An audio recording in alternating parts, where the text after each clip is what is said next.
Welcome to this episode of Security Market Watch, the show that goes straight to the source for market insights and analysis.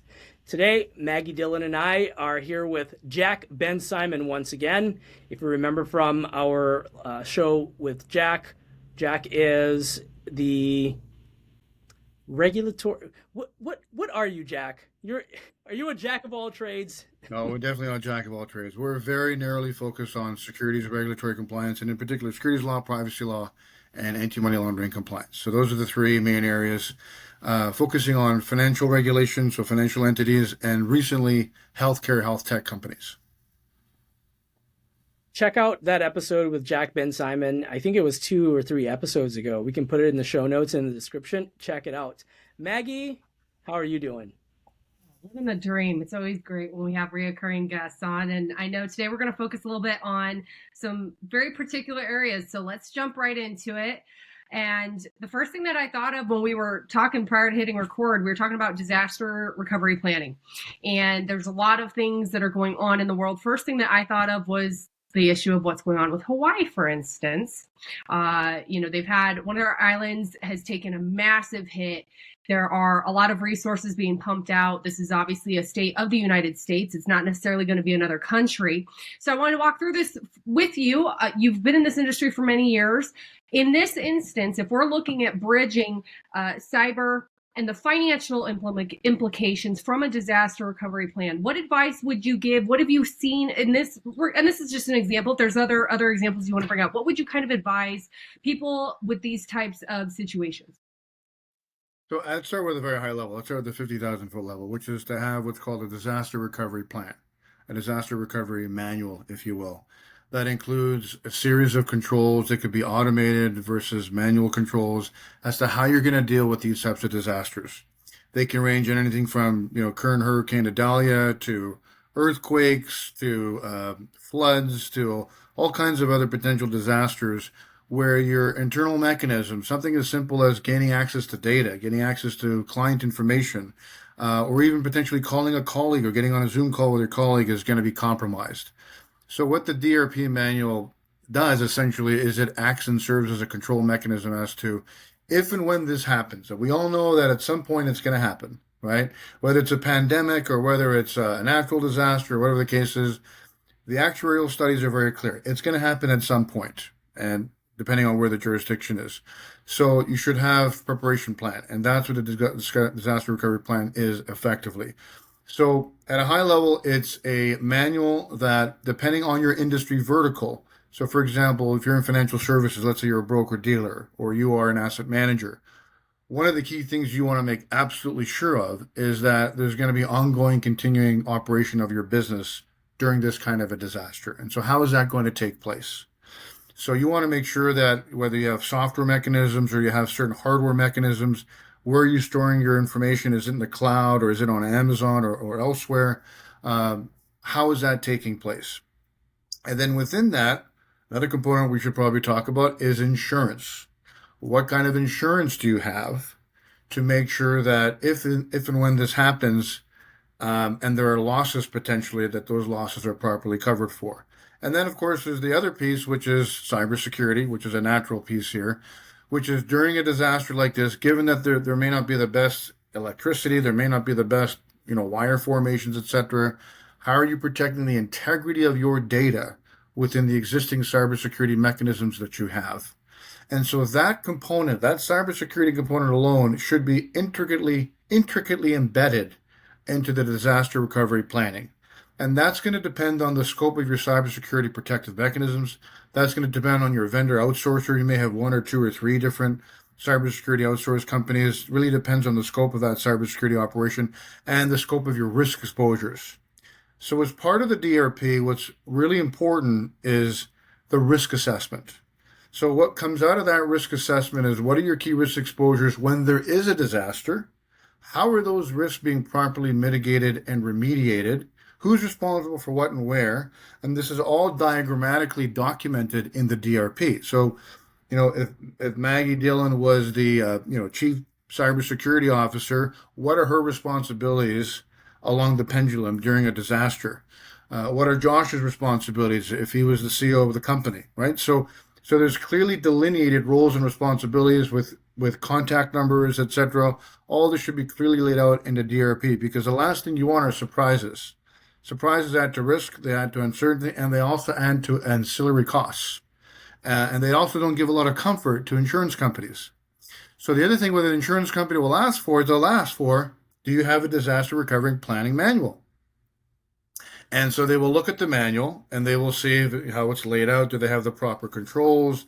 Do they have the proper accountabilities? Do they have the org charts in there? And by the way, just as a side note, they'll also look at BCP, which I know is not really in focus here, which is the business continuity plan, which is how is the business going to continue during the formation of a disaster.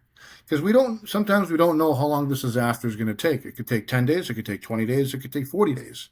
We really don't know. So we have to plan for those contingencies. So let's start with who's the author of this kind of a manual.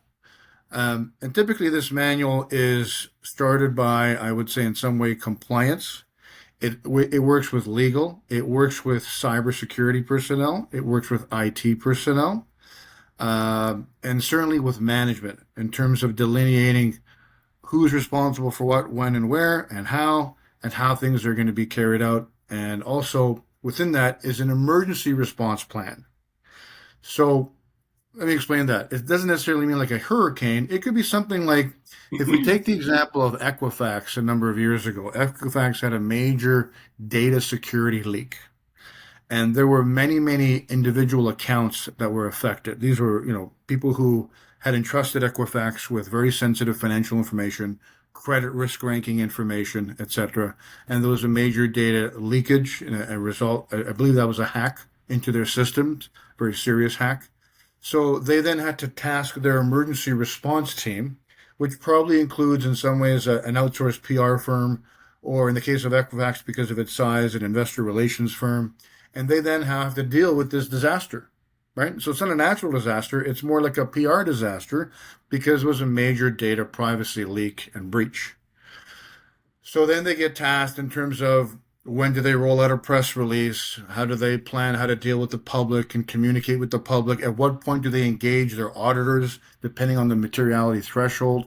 At what point do they engage legal counsel to make sure that everything is properly worded and phrased and the proper language is there in succinct, plain language so that the average John Q. public, when it goes out into the public, understands what's taking place, the impact on their account, if any, and the short and long-term implications for shareholders. So all of this should be embedded in a disaster recovery plan, because it only includes the natural physical disasters, but includes other disasters, which are, as I say, hacks into their systems, which can often be a result of insufficient cybersecurity protection, insufficient cybersecurity controls, and in some ways, obviously gaps and vulnerabilities in their systems where that data could have been accessed to. I want to focus on something that you said that I really want to hone in on here. If we're looking at more small to medium-sized companies, and for instance, they're involved in a disaster like this, Equifax, obviously, I would expect them to have backup firms, these types of things with a company that large. Is it common practice, and this might sound like a silly question, but I feel like a lot of people would ask this, especially small to medium-sized business owners. In cybersecurity, should it be, in your opinion, common to add a second backup cybersecurity company should things completely fail, and work that into a disaster recovery plan? Obviously, bringing in outside vendors and who covers what duties from a project management standpoint, but that almost feels like it should be standard practice, and I feel like it isn't. Am I accurate in saying that, or could you give us a little bit? I know it's very good business practice. That is, they're very good business practice. I don't believe it's standard practice from our experience. It is very useful to have a second party or even a third party, but backup cybersecurity expertise, because the reality is that companies who blend their IT and cybersecurity rolled in one often can miss the mark. And there are many, many blind spots that they're going to miss. And so by having a third-party outsourced firm, they're less likely to incur that margin of error. And the reality is also that when there are things happening internally within the company, it's focused strictly on the dynamics within the company. But if it's outsourced to a third-party vendor, they're not likely to be in the same jurisdiction. They're not likely to be affected by the same hurricane and the similar disasters. So we have risk diversification. And so that company is still probably at some level able to monitor where your gaps are, your vulnerabilities, even while this whole disaster is taking place. So that's another decided advantage, is that you have diversification of jurisdiction, diversification by state, and diversification by even these specific risk factors. Disaster, the likelihood of a disaster affecting 4 or 5, 6 states at the same time is pretty remote, right? So you have that. So the short and long answer to your question is that in our experience, we do not see that as standard practice. We do see that as a business practice, as adding that in. And often, in terms of a cost mechanism, there are efficiencies that can be shored up instead of having that internally, because we discussed this before in the previous show, that IT security and cybersecurity are not the same, and they're very different functions. They really should be bifurcated. And I know we talked about the corporate governance piece and finding board members, but this all comes back to corporate governance at some level, and that is that the board is ultimately on the hook when these things happen. And so if you don't have these mechanisms in place, like a DRP, like a third-party cybersecurity vendor that can mitigate the risk and provide effective and efficient remediation during a disaster, which is really important, that the timing of the remediation can be more important than the absolute remediation, because you can have a perfect plan, but it can only get executed 4 months from now. Well, that's not going to really help much if you're dealing with multiple stakeholders now. You may be dealing with shareholders if it's a public company. You may be dealing with credit agencies, credit agencies. You may be dealing with government agencies, regulatory agencies, potentially agencies that deal with privacy breaches, or AML breaches or otherwise, right? But at the end of the day, you're dealing with private, sensitive customer data relating to know your customer information. And, in the case of Equifax, I mean, that is your golden nugget. I mean, at the end of the day, you're entrusted with that information, and you're in the data business. At the end of the day, if you're in Equifax, you are in the data business. And if your crown jewel is being compromised, you want to make sure you have those controls in place, not just the backup, but perhaps the secondary and tertiary, to make sure that those level of risk exposures are covered, especially given the scope and size of a company like Equifax. And at the end of the day, there's really only two providers in that space. They pretty much monopolize the space. I believe those two control about 80% of the market. Quick question, only because I'm a little bit I'm a little ditzy after work. So, quick, when you say a backup security company, or are we talking about a backup MSSP or MSSP, managed service providers? Or are we talking about backup lawyers? No. So let me clarify that. That's a good point. I'm really referring to more of an MSP. I'm talking about a third-party vendor that is completely extricated from the company. It really is a vendor. They're not employees. They're completely external and independent. And they are tasked to monitor the risks on a ongoing, weekly, monthly, quarterly, semi-annually, etc. So that when a disaster takes place, they're presumably removed from that state, ideally several states removed. And so they then can take on responsibilities to start mitigating, identifying what those risks are, so that there's further prevention of more damages. Because one of the things, if this ever went to court, for example, if there were shareholders or an agency or clients, for example, or groups of entities that were going to sue the company for negligence, one of the things as a test the courts would look at is, once you identify there was bleeding, what did you take to prevent further bleeding, right? To stop additional bleeding. And if the answer is, well, it took us 2 months to get things in order, and then we did this, that, and the other, that's not going to work very favorably. But if you had an emergency response pad and you had a second tier vendor and potentially even a third tier cybersecurity vendor, they then can see that you already had these measures in place before it took place. And so when it took place, you had professionals on board to manage those risks in a way that they deemed to be the most efficient and most, I would say, proficient at making sure that the bleeding is stopped. So, what we're trying to say here is that courts do not have a standard of perfection. They don't expect companies, just generally speaking, from a corporate law perspective, to have perfect controls, perfect standards, and to behave in ways that resemble a perfect entity. They have a standard of reasonableness.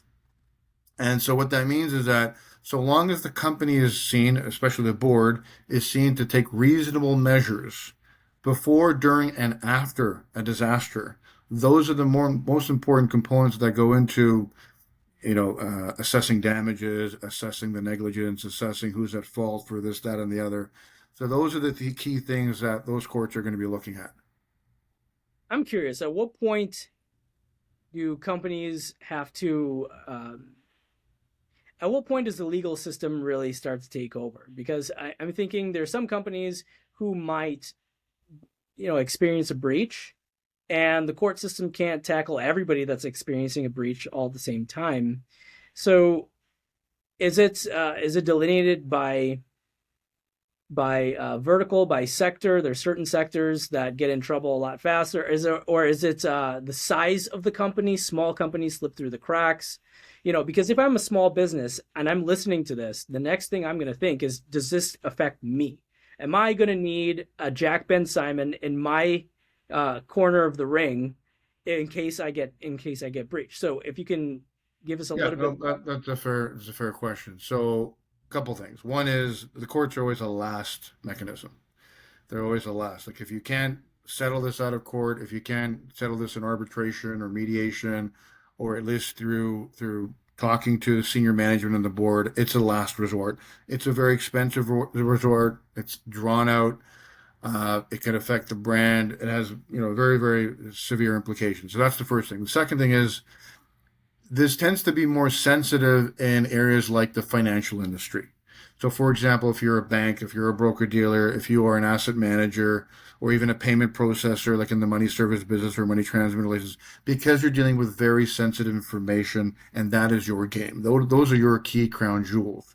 So, to answer your question about personal liability, I think it's a very, very fair question because in the securities industry, if you are the chief compliance officer of an asset manager, let's say a registered investment advisor with the SEC, or a FINRA broker dealer under the FINRA regime, then if you're a chief compliance officer, there are cases where, depending on the extent of what took place and the exposures, you can be personally liable. Now, again, there are various litmus tests that a regulator would look at. And one of the things they would look at is, did you have controls in place, the proper controls in place, so that when something like this takes place, a disaster, that you guys are ready to roll out, implement, and execute the DRP. If the answer is no, then you have a higher level of liability. Then the regulators are not that kind, or soft, I should say, in terms of not imposing penalties. The same thing with the CEO of a FINRA broker dealer or of a registered investment advisor. They actually sign attestation forms annually that they agree and adhere, and they believe that all the controls are in place. It's an annual attestation that a CEO and a CCO signs, typically once a year, a minimum. So, to answer your question, yes, there can be that personal liability, both to the CEO and the CCO, if the regulators deem that the standard of reasonableness was breached, not the standard of perfection, the standard of reasonableness. Okay, which is to say they did not take reasonable measures, and even when it took place, they didn't take the reasonable measures as far as hiring further expertise, hiring a disaster recovery plan team or an emergency response team, etc. So if there is personal liability, it often can be significant. I mean, I've seen cases where the SEC, just recently, actually, a very, very recent case, there was a CCO that worked for a bank, and there were a number of very material anti-money laundering breaches. And they felt that this CCO was responsible. In other words, they didn't have the controls in place, and she was fined several $1 million for these, essentially personally. Okay. Now, she ended up hiring a law firm to defend the claims, to defend the securities regulators. That alone is going to cost at least $1.5 million.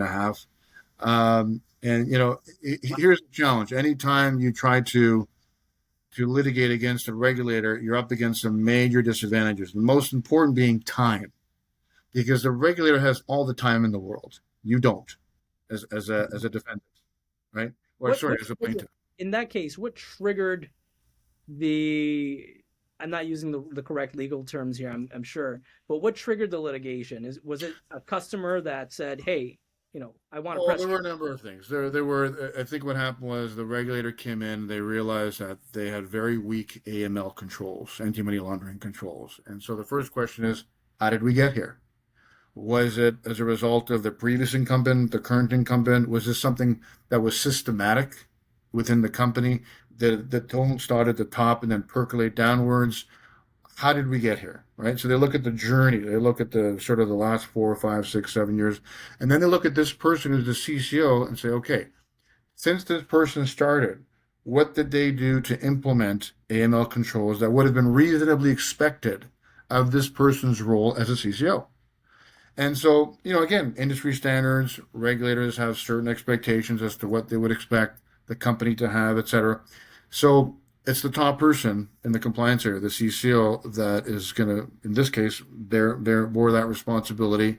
And they came to the conclusion that it was this individual's locus or nexus of obligations to get that work done. And it wasn't done, not even at a level that would have been satisfactory. So now they're going to spend a couple of years in the courts. Obviously, there's a reputational impact for that individual. So the point I'm trying to make is that there's personal potential liability for the CEO in the financial industry, particularly for asset managers and broker dealers, as well as for the CCO. I have not seen that liability in other industry verticals like healthcare, like health tech, or even in the MSB, in the money service business. I have not seen that. And one of the main reasons, I believe, is because they are not signing personal attestations that are required in the securities industry. Wow. Right? So you have to sign that attestation. Remember the days of Sarbanes-Oxley? This was after Enron, and we had those frauds. Well, what came out of that from Sarbanes-Oxley was that the CEO and the CFO, still to this day as a public company, you have to personally attest to all the financial controls are in order. And if you sign that attestation and it turns out there's a financial fraud, embezzlement or otherwise, you're on the hook. Yep. You're going Right? down. So you're going down with the flames, and so that's another reason why we talked about last session. It's becoming more difficult to find directors on boards who are okay with taking on this kind of liability. Now they're not signing attestation forms per se, but it just goes to extend the point of when you're in certain industry verticals like financial services that are so highly regulated. They are now requiring these people to sign these attestation forms, particularly public companies. For every public company under the Sarbanes-Oxley, you have to sign this attestation form. And if you don't, they follow up on it and, they get suspicious and they conduct their own investigation. But you're on the hook. I have a question. So let's say we have a huge project that's being implemented and we're talking to high-level project coordinators, program managers, things of this nature. They're reporting budgets, financial projections, things of this that could obviously go up to a CCO that's going to be signing these attestation forms. What are they doing on the little guy end of these project managers who are putting these financials together? Are they held liable? Is there any type of typical standard process companies should be doing for that type of situation? So what I've seen is, look, it would have to be egregious. I mean, really obviously egregious for, we'll say, a non-executive, mid-manager or lower-level manager to be in the nexus of liability. Because the courts and the regulators believe that it's the senior executives who take on the risk. They obviously are compensated with higher pay and options, whatever else. It's the senior executives and management's responsibility to handle that. And obviously they're relying on the integrity of information coming from other managers, et cetera. But that is their responsibility. That is the executive's responsibility. So I've seen very, very little liability. As I say, unless it's egregious and it's obvious embezzlement and outright fraud, and it would have to be egregious, but it's mainly leveled against the executives. And it's the CFO, the CFO, CEO, and in financial services, the CCO and the CEO. But for public companies, and this is another thing, when you're a CFO of a publicly traded company, you take on a fair amount of liability. You're relying on all these people in finance to essentially making sure that the integrity of information is what it is. And if it's not, you have a lot of potential personal liability. Now, that doesn't mean that if you have a team of 20 and there's 3 or 4 rogue players, and you took reasonable steps to look into the behavior and actions of those 3 or 4 rogue players, and despite all that, you were still given bad information and hence the financials were affected, again, the courts are going to look at that, right? Because you took reasonable measures yourself. So again, there isn't a standard of perfection, but it's unlikely, from what I've seen, at least from the SEC's perspective, that they're going to level the fines against the mid-level managers, etc. It's the executives. Jack Bensimon, thank you. Thank you. I know you got to run, so we'll wrap it up there. And Maggie, any last, 10-second thoughts? Sure. I'm really glad that we have you on the show because you talk about things I don't normally hear about just through the news, or these are the types of meat and potatoes that we really need to bring out to the public, because these are questions I would never have even thought of if I hadn't even been a part of this. So thank you very much. Hopefully other people connected with it. We're happy to draw upon our experience and really just explain it in simple, plain language, like a fireside chat, which is what we're having now. How can people find you? They can find us, J. Bensimon at blackswandiagnostics.com, or our website is blackswandiagnostics.com. Maggie, how can people find you? LinkedIn. Also, come follow us on YouTube, which is under Security Market Watch for our podcast. Same under the newsletter on LinkedIn, and also Instagram. You'll find us. We are everywhere where you find a podcast. We're on the moon. If you can't find us, it's your fault because we're out there. I'm Josh Bruning. Thanks for watching. Thanks for listening. Thank you.